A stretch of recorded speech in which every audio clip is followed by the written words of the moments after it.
Hi everyone, I'm Jacqueline Chua. Welcome back to Organizational Behavior. During the introduction, I mentioned about organization and people. And in this part of the module, I will explain further what makes an organization. Stay with me and let's begin. In this part of the module, you will learn to understand 3 key features of organizations and the different aspects of organizational behavior. Before I share with you more about what an organization is, I'd like you to take a few seconds to think back on what you have learned about organization in the introduction. What is the one major element that is closely related to an organization? Do you still remember?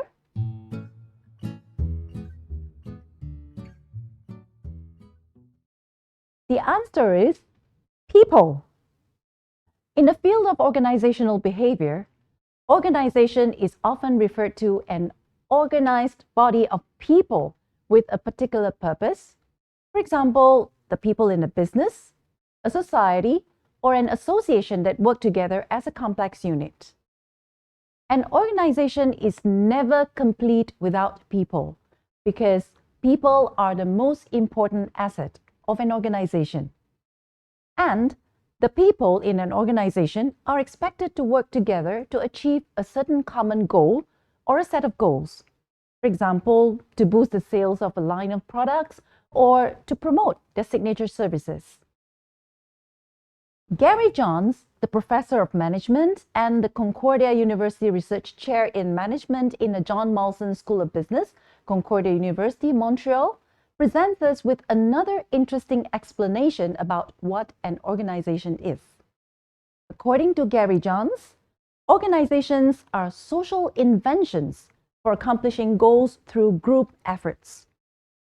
This definition of organization by Gary Johns covers a wide variety of groups such as businesses, schools, hospitals, fraternal groups, religious bodies, government agencies, and many more. If we choose to view organization from this perspective, we should then pay specific attention to the 3 significant aspects of this definition, which are social inventions, accomplishing goals, and group efforts.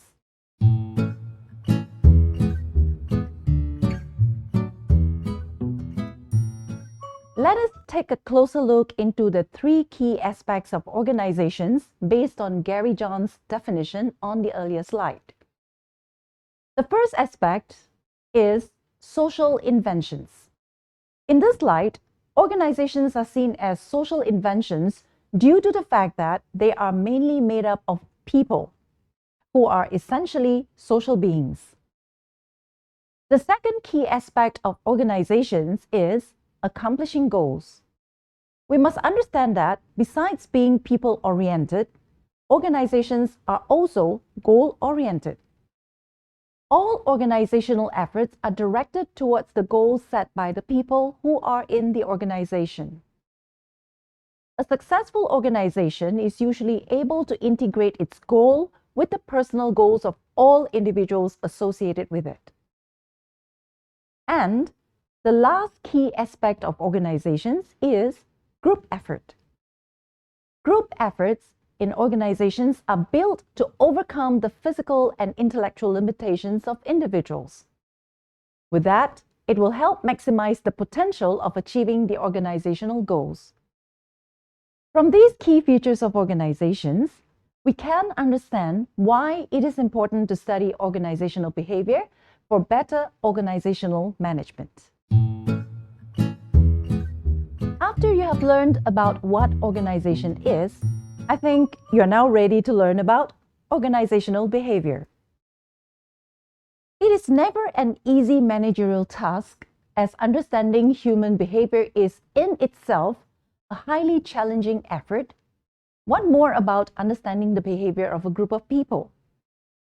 To recap what Nettler and Tushman have said about the study of organizational behavior, Understanding one individual's behavior is challenging in and of itself.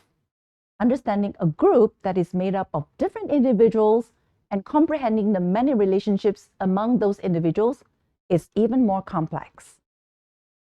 So, even though the definition of organizational behavior, as you see here, is as simple as the study of human behavior in organizational settings, the interface between human behavior and the organizational context and the organizational itself, you should know that it is not as simple as that. Now let's look at what the major focuses of organizational behavior are. The study of organizational behavior involves the examination of the characteristics and behaviors of employees in isolation. Therefore, it is especially crucial for the employer to do a close observation and analysis of each and every employee in his or her organization. Another key focus of organizational behavior is the understanding of the characteristics and processes that are part of the organization itself. A good manager should pay attention to these details in order to manage the organization more efficiently and effectively. Lastly, the study of organizational behavior involves the examination of the characteristics and behavior directly resulting from people with their individual needs and motivations working within the structure of the organization. This shows that we cannot understand people's behavior without learning something about the organization that they are in. Similarly, we are not able to understand how the organization works without studying the people who are in that organization. Before we end this part of the module, I'd like you to recap what you have learned so far. Take some time to answer these questions. What are the 3 key characteristics of an organization? Do you still remember them? And based on your understanding, why do you think the study of organizational behavior can be challenging? Think about it. You can read more about organizational behavior from this book. We have come to the end of this lesson, and I hope you have had a good understanding of what makes an organization and the study of organizational behavior.